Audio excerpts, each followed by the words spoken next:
Welcome back to another episode of our podcast, CRE, The Unspoken Truth. I'm here with my father, Craig Capola, our CEO, founder of CRE One Source. And today our topic is networking. And so something every broker has to network to build a successful career. So I'm going to start. What is networking? What is not networking? Help us have some clarity there. I uh I always cringe at the word networking. It wasn't really a word back in the day when I started, and it became this big thing, and everybody thought, yes, I need to network. And I would say it differently. And we spend a bunch of time on this talking about relationships. I would say every broker needs to build relationships. Step one of building those relationships is actually meeting people, which has now become the word networking. So what networking is not is simply just running around getting cards. And now nobody gives cards anymore. It's like they'll tap phones, or they'll send you their card, and now all of a sudden you think you have a relationship and you've met this person, and that's not what networking is. Networking is developing a relationship, so not deep, necessarily deep, but a relationship where you can call the person and either meet with them or ask them to do something with you. That's what networking is. And what is not is, I got 20 cards last night and I'm going to go start sending them my blog, and I'm just going to unsubscribe, and I've just lost the relationship. Yeah. So I encourage our folks, our team, to go out, and we do, just so you know, our team, we track the number, and this is one tracking thing that we do. We track the number of events that we go to per person. And let's say between the four partners at Capola Cheney, which would be Craig, Andrew, Greg, and Nick, we're doing somewhere around 300 to 350 events a year between the four of us. So we're doing a lot of events. And so I encourage them at every single event to come away with two or three people that we want to follow up with. Yeah. Personal relationships. I think too, the other side, you said, getting business cards, tapping phones, adding contact. It's social media too. Just because they're on your LinkedIn or your Instagram doesn't mean you have a relationship with them. So, Yeah, it's interesting. Back in the day, we had a guy, Charles W. Hall the third. And when I was at Grubb and Ellis, you'd go into a meeting and you table a deal. Oh, I know Joe Schmo. And he'd go, oh, I'm best friends with Joe every single time, you know, and he was trying to get in the deal. So it's nothing new. This yeah. isn't new, where people have started saying they have this relationship with somebody when they don't. And one of the things I've really found out in my life is the people, the best influencers that I have are the ones who have real relationships. And I found people that said, oh, I know that guy. And then I'll call them and say, can you set me up a meeting? And they never return the call. So they didn't know them. They Right. just said they did. So we're trying to build, we're trying to do somewhere around 30 to 100 transactions a year. You don't need 4,000 people. Yeah. You need 600 to 1,000. And so that's what you're trying to do, is build up the relationship so your influencers are in that head count. Yeah. And you said this, not everyone is going to be your best friend. So walk me through how you think about the levels of a relationship, right? Some people are close, some people you know them, and the value that each level brings. Yeah. So the first level is, I want to walk away from a relationship where I'm just meeting somebody, where I can call them and ask them to coffee, lunch, or just a meeting in their office for 15 minutes.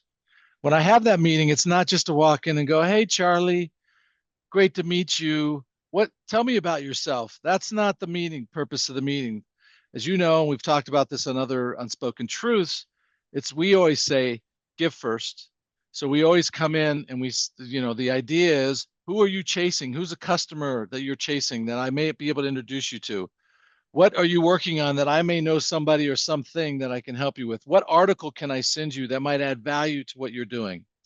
So we're always looking for ways to help people. Uh, for example, I'll give you an example of this morning. One of my A good client of mine called, and his son-in-law is moving back to Arizona, and he's looking for a job. So what would most people do? Well, you'd go, well, yeah, have him call me, whatever. So I met with him. I met with him, got his resume, and I've introduced him to 10 people. Not one, not two, 10 people. And I'm like, what would the normal broker do? 2 to 3 people, maybe one, or say, yeah, I'll meet with them and they'll do anything. I always look at it and go, okay, if that's what a normal broker would do, how do I build a deeper relationship? I'm going to introduce them to 10. Mhm. And so now I feel really good about that relationship, and the person knows that I care about his son-in-law. Yeah. So you always start, what are they, how can I help them? What do they care about in terms of who their customer is, or problem or challenge that they're trying to solve? That was always something for me. Yeah, dive in. Go ahead. Or something they're interested in. Yeah. If they're a fly fisherman and I see an article on fly fishermen that he would not see or she would not see, I'll send it to him.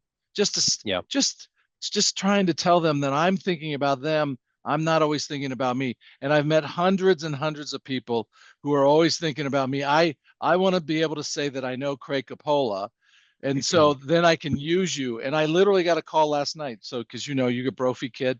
I have 3 daughters, went to Xavier, and I was on the board of trustees for a decade at Xavier. The guy called and says, and I tried to I helped his daughter get in. So he calls me and goes, I got a buddy who I want to get his daughter in. And I'm like, I'm happy to do it for you, but I've never even met this guy. I don't know his daughter. So I told him right there, and he said, look, let me do this. He's somebody you want in your, and then he turned it around. He said, he's somebody you want in your network. He owns these buildings, he owns this stuff. And I'm like, okay, let's have a meeting. Yeah. Let me get to know him, and then I will help him. Yeah. But he was smart. I said no. Then he turned it around for me, and he said, no. You need to meet this guy because he's somebody you need on your network. And I thought, genius. Yeah. It should have started there. Yeah, exactly. Right. Exactly. Right. Yeah. Exactly. So it's giving for, this is something I struggled with. When I first started, having coffees, meeting with people, is like, okay, what do I have to offer? Someone young in the business, why would this person want to meet with me? When I meet with them, what am I going to talk to them about? Right. Right. What's my agenda of the conversation? So what would you say there, other Well, than think about them?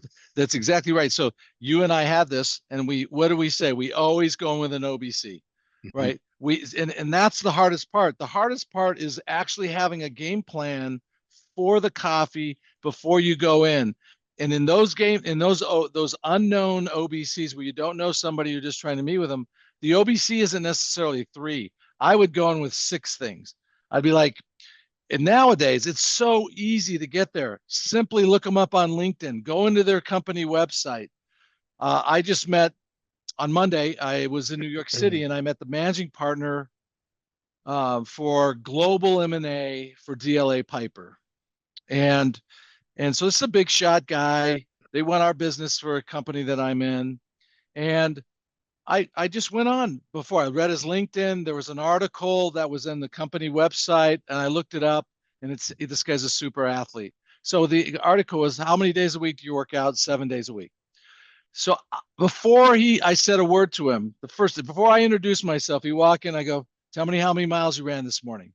And he started laughing. He says, you have no idea how much shit I got. I didn't run this morning, but I get so much shit for it. So it's like immediately the relationship was different because I've done some running, as you know.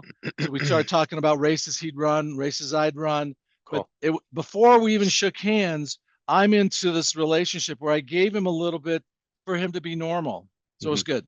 It's spot on. I had a meeting yesterday morning with a guy who's looking for a job, and I agreed to meet with him and talk to him about OneSource. And he had not done a Google search. He didn't know anything about our company. He showed up. It's just within 10 seconds, I knew it was like it was going to be a waste of my time. And it, it's unfortunate because it is, like you said, so easy to get information, and you could, while you're in the car waiting to walk in, just you'll have at least 1 or 2 things you could go in and talk about. So here's the craziest thing you can do now.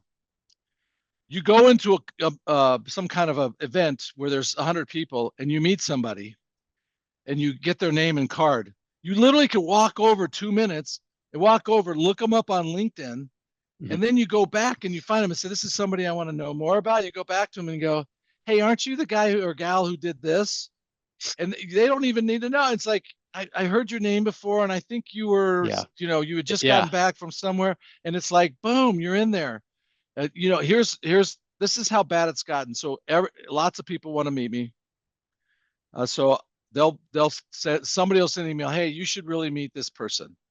And I'll say, okay, great. So I'll say, Chelsea, set up a meeting and send them our questions. And we send them questions. What's the agenda of the meeting? What's your primary contact? What are you trying to get done? What other things should I know about you? And please, please, and we say it twice, do a deep dive on Craig. So you don't just ask him, because they'll walk in and go, tell me about yourself. Have you written any books? And I'm like, it's so easy to look now and just Yeah. go look and say, yeah, I've written 7. And they go, really? Which ones? And I'm like, I don't want to go through this conversation. Yeah. You Yeah. called me, you want to meet me, and now you're asking me this. It's like, no, Yeah. it doesn't work that way. And that's how I treat my clients.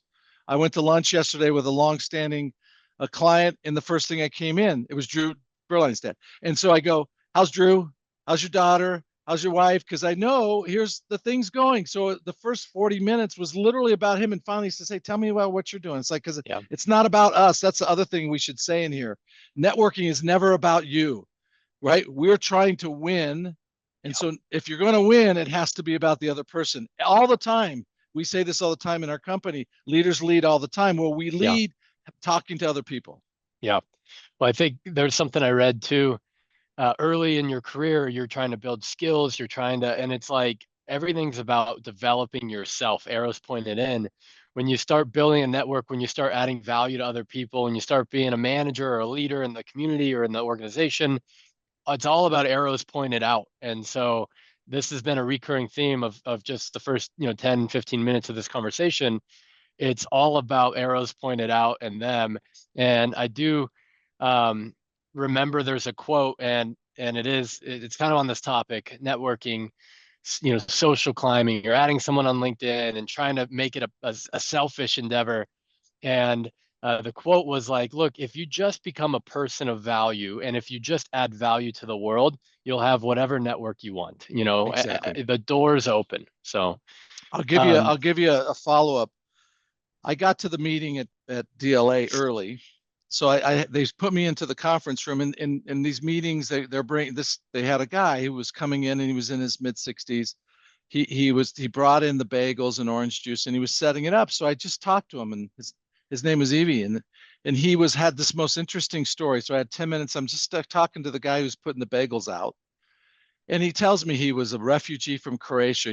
They conscripted him into the war. He had 18 months. They snuck out, walked 6 miles in a river, couldn't see which way to go, had to stand in the river till sunrise.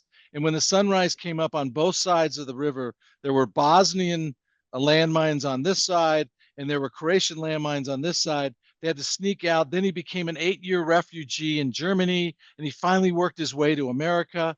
So this is a 10-minute geez. conversation, right? So when the partners came in, I go, man, that guy's the most, and they were like, what? I started telling them his story. They work with this guy on a daily basis. They had none of the 3 people in the meeting had any idea what his story was. And I'm like, there's what leaders do. And I'm not dogging them. I'm just saying, Yeah. look, we know everybody's story in our companies. We know what they're trying to do. We know what they're working on. We know their relationship with their spouse. This is the relationships that we want. And it all starts with network. If we tie it back to the beginning, Yeah. if that person knows that you care about them and that you're going to help them all of their lives, it's unbelievable. Yeah. Yeah. It's all about them, right? You can get whatever you want if it's all about them, not you. Well, yeah, there's a great book. It's outdated now, but it's still good. Zig Ziglar, he wrote a number of books, but he says you can get anything you want in life Yeah. as long as you get everybody else what they want. Yeah. And it's so true. It is so true. Yeah. So give us some numbers. You gave us numbers on what how many events you're trying to do. How about, how do you track and manage your network or I know you have an influencer list. What is what are the numbers for someone, first year in the business, 5 years, and I have heard this just being in the CRM, tech world. I've heard people say your first year you should have as many people in your CRM as possible, which I think is along the right lines, but how would you kind of clarify that? So let's clarify the difference between CRM Yeah. and networking and relationships. In your CRM, everybody goes in. Everybody you've ever met. Go into prospects. We're putting anybody you've met. If I could meet this Avi guy, if he had a card, it would go in there. Right. I want everybody in there. So in our CRM and our prospects, we have 18,000.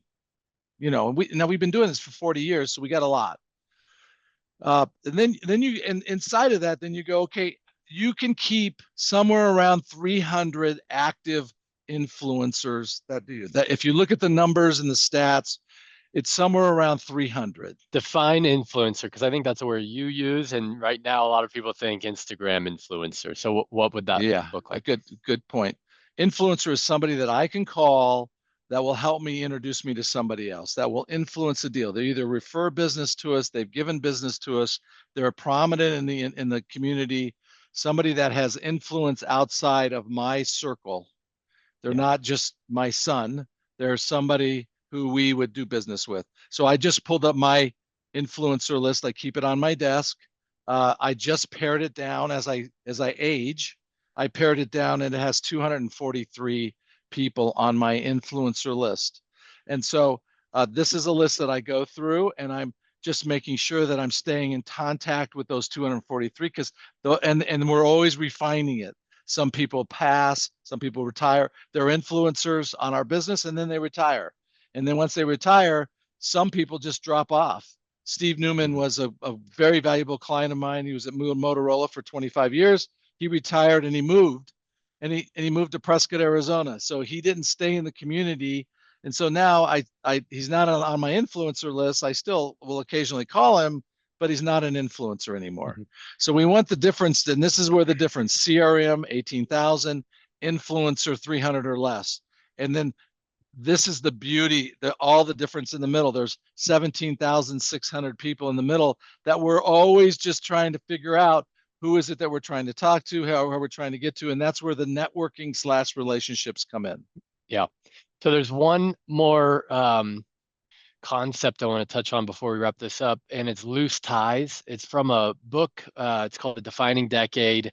It's why the 20s is the most important decade of your life or your career. And fantastic book. We have everyone at our company read it through the onboarding. And even if you're not in your 20s, I still think it's a great book. There's some great concepts in there. One of them is loose ties. We've continued to talk about that and kind of take it outside of the book. Can you define loose ties and how you look at loose ties in your business? Yes. So loose tie is somebody that you know, but you're not friends with, but they can help you. And in fact, what's really interesting about the loose ties, in some ways, knowing people better, they sometimes don't refer you because now you're friends and they don't want it. Where the loose ties Conflict of will, interest, it's right. right? It's loose ties will do it. I always think that's bullshit. And it's like, I only want friends in my life that I can refer. If I can't refer you, then why are you a friend?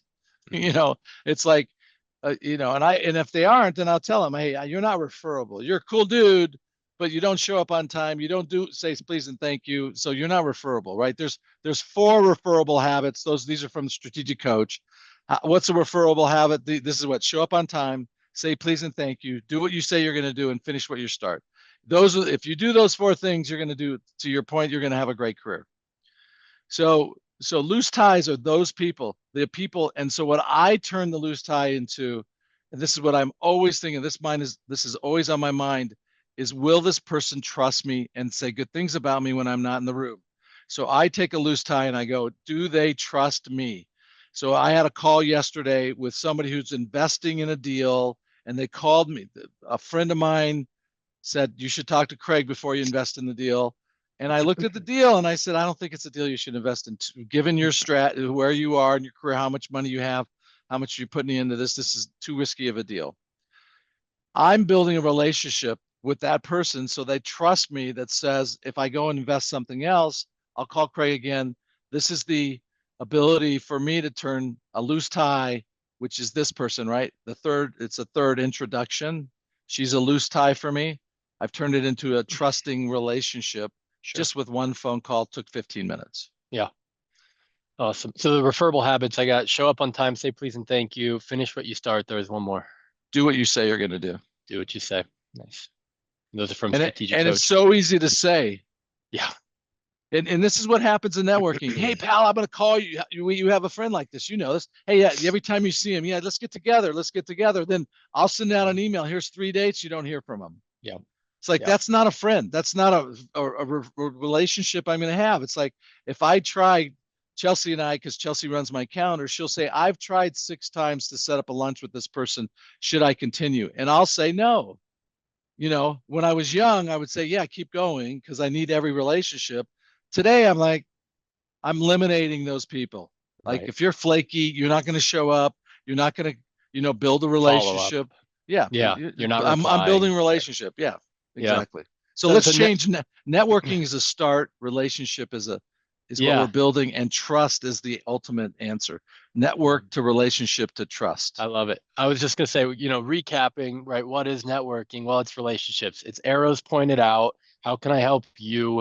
It's not about me. And I think that's one of the biggest misnomers today of, people, or at least young people, get into the business world. I want to have a big network, and it's social climbing. It's, well, Craig's gonna then introduce me to this person, who's then gonna introduce me to that, and it's like there's no relationship. It's status climbing there. So, And the other thing that I think people think, they think it's easy. Yeah. The shit's not easy. Trying to go into an event and come away with 5 people that you're going to be able to follow up with while you're on your A game, it's hard. Yeah. It's hard. It's hard Yep. because you got to be up, you got to be in, and there's, 1 out of 10 people have Thoughtful. the natural. You have to be thoughtful. 1 out of 10 people have this energy that's really cool and everybody wants to be with them. The other 90% of us, including me, including you, like, we're working at it. This is a job. And so I constantly have to tell my young guys, this is a job. We're not in college. We're not going to a frat party. This is a job. We're trying to build relationships. And so treat it like such. Don't show up with your Gucci shoes and your open collar shirt and think you're going to develop a relationship. One of the things your mom said, which was the best thing, is when we had little kids, is like, your kids need to dress good. If you're out in the community, people want to know you're a successful broker. Don't dress your kids in shit clothes, because I used to bitch about how much money she was spending. And she was right. She was right. We'd show up and we had the cutest family in town. Like, we got business because we'd show up. Your mom's beautiful. I'm super athletic, good looking. Yeah. And our kids they're like, we had the cutest family in town. It's like this, I was getting business by just going to a restaurant. And this is how the world works. Yeah. Well, I think too, it's more than just show up with a positive and enthusiastic attitude, right? That's the first step. You need that. The second step is being thoughtful and following through and thinking about them, right? So yeah, and we always say this in the calls, it's a numbers game. Yeah. On building relationships, it's not a numbers game. We turn calls into once you get the meeting, it's a whole different ballgame. It's about a relationship game. Yep. Love this quote, and I'll finish with the Zig Ziglar. You can have everything in life you want if you will just help enough other people get what they want. So that's the quote. And I think it's perfect. And that's the theme of this whole conversation. Networking, it's a weird word, but it's, swap it for relationships and genuine relationships. I'm going to tie this in. I met Zig Ziglar. He's passed now. He used to do this. He'd get on his knee and he'd go, you could have everything you want in life, to the audience, as long as you give them exactly what they want. That's Zig Ziglar. So I'm going to tie it right there. So you're going to remember that.